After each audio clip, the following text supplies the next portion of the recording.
Welcome back. Through this video, if I could even impact one person positively, my time is well spent. Because I know how frustrating it is to feel stuck, having ideas, dreams, goals, but never making any real progress. And that's exactly why I made this video. So I did a Google search. I wanted to know what are the biggest things that's holding people back, and I found at least 24 different reasons that people struggle with. Now, instead of overwhelming you all with all the 24 reasons, I narrowed it down to the four biggest ones, the ones that stood out to me personally and that I could truly connect with. And those are the ones that we are going to discuss today. Of course, this is just the beginning. For each of this, I'll first explain the issue, then I'll give you a simple actionable step that you can take right away. Let's start with the first one, the action paradox, thinking versus doing. One of the biggest reasons people stay stuck isn't because of lack of intelligence, ambition, or talent. It's because they fall into this trap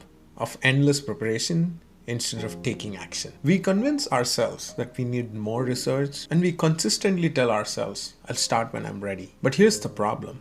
You will never feel you're fully ready.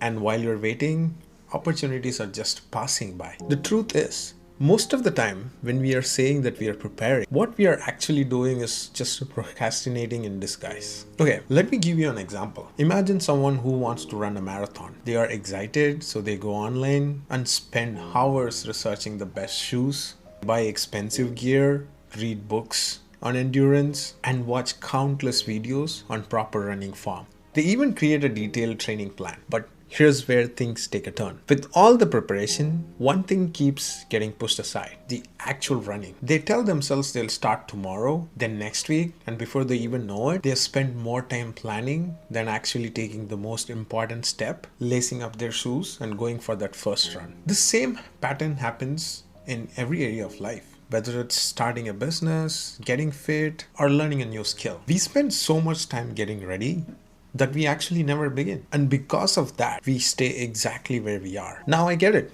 Taking action can feel uncomfortable. It's easier to stay in research mode because there is no risk of failure there. But progress doesn't come from consuming information. It comes from applying it. So here's a simple but powerful strategy to break the action paradox and start moving forward today. The next time you catch yourself overthinking or delaying something, apply the 2-minute rule. If a task takes less than 2 minutes to start, do it immediately. For example, if you want to start working out, don't wait until the next Monday to just do your first push-up. Just do your first push-up now and see how excited you would be on Monday to get on your workout clothes. The hardest part of any task is getting started. But once you begin, momentum takes over. You don't have to wait for the perfect start. Just getting started is perfect enough.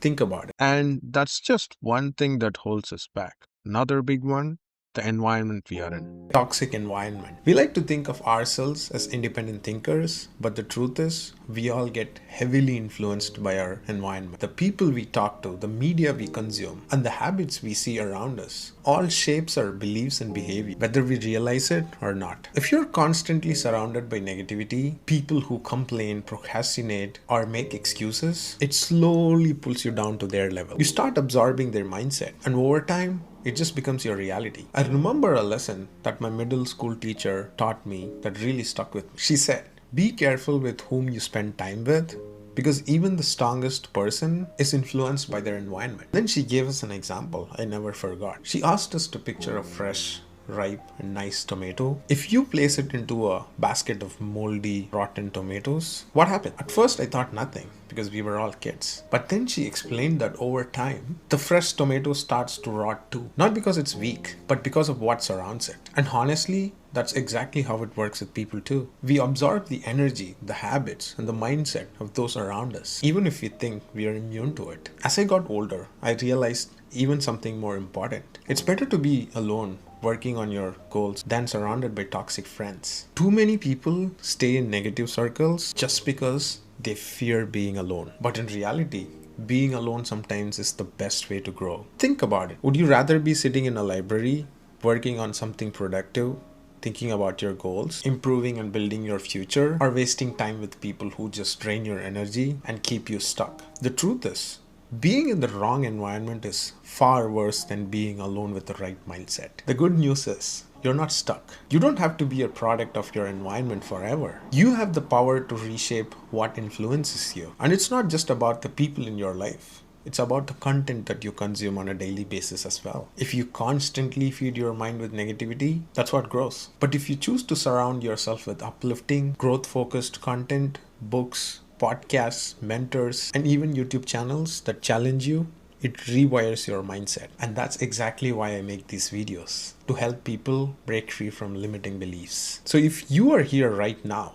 you're already making a step in the right direction. So here's something worth trying. Take just 5 minutes and do an environment check. Look at the 5 people you spend the most time with. Are they adding value to your life, or are they just simply draining your energy? And this isn't about just the people. It's also about what you let into your mind every day. What kind of conversations are you engaging in?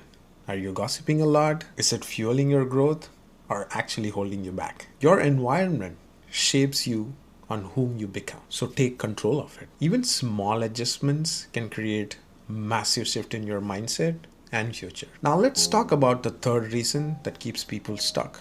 Fear of judgment. How many times have you stopped yourself from doing something just because you're afraid of what people might think? You hesitate to share your work, post that video, start that business, or even speak up in a meeting. Why? Because in the back of your mind, you're worried about being judged. When I was younger, I often worried about what others thought of me. Sensing this, my father shared a story that left a lasting impression on me. He told me about a man and his son who were taking their donkey to a market. As they walked alongside the donkey, passers-by mocked them, saying that they were foolish for not riding it. So the man put his son on the donkey's back. Further along, others criticized the boy for riding and letting his father walk alongside the donkey. Now, to appease them, they switched places. Soon, more onlookers chastised the father for making his kid walk. Trying to please everyone, now both the father and the son decided to ride on the donkey together. Now, guess what? This led to accusations of animal cruelty from others they encountered. In desperation, they both attempted to carry the donkey on their shoulders. So the lesson that my father imparted was very clear. Trying to please everyone often leads to pleasing no one, including yourself. Psychologically, we experience something called the spotlight effect. We overestimate how much others actually notice or care about our actions. Think about it. If someone trips in public, you might notice it for a moment, but then you move on. The same applies to you. Whatever embarrassing thing that you think you did, people move on from it way faster than you actually think. So understanding this is one thing, but overcoming the fear is another. How can you start caring less about others' opinions? The best way to overcome fear of judgment is through exposure. For the next week, intentionally put yourself in situations where you fear judgment. Share your opinion in a meeting. Try learning a new skill in front of others. The goal isn't perfection. It's to show yourself that you're taking action despite the fear of judgment. Those who mind don't matter, and those who matter don't mind. Your life is yours to live, not a performance for others. Now let's talk about the fourth and final reason for today's video that keeps most people stuck. It's called comfort zone addiction. Most people don't realize this. The biggest thing keeping them stuck isn't failure, it's comfort. We naturally gravitate towards what's familiar, what's easy, and what's safe to try. But here's the problem. Growth doesn't happen here. And think about this. Doing the same thing again and again, and do you expect a different set of result? That's not progress. That's just being foolish. I remember a time when I struggled with this myself. I was really good at building products and writing code. I could develop them and get everything work perfectly together. But when it came to presenting or demoing it to others, I hesitated. I either felt uncomfortable or just convinced myself it wasn't necessary. Then one day, my mentor sat me down and gave me a reality check. He told me, it's not just about building something great, it's about how you present it. A great product that no one understands or notices is like writing a book but never getting it published. No one gets to experience its value. Presentation is just as important as creation. That's why you see industries investing in billions in ads. That hit me hard.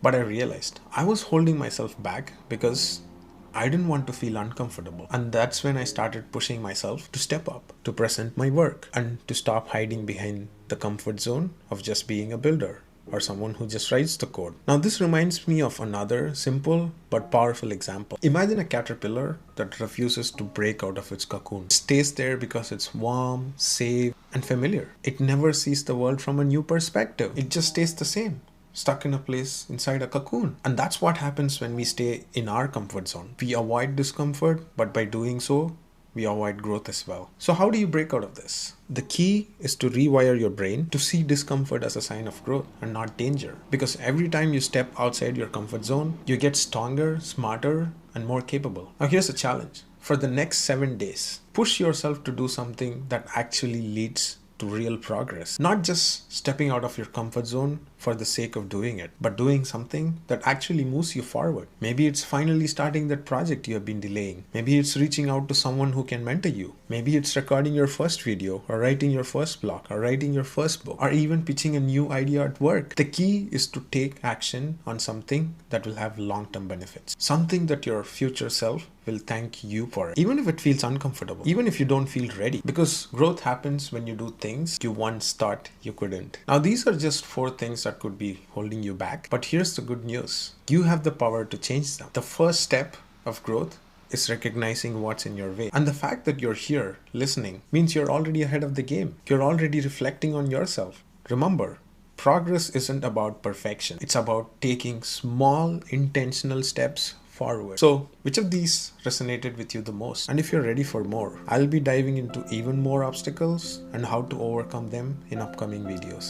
In the next video, the next topic that I'm considering to even talk about is gratitude. We all take gratitude for granted, but it just keeps you less stressful in life and it lets you appreciate the things that you have already in life. Until then, keep pushing, keep growing. I'll see you in the next one. Cheers.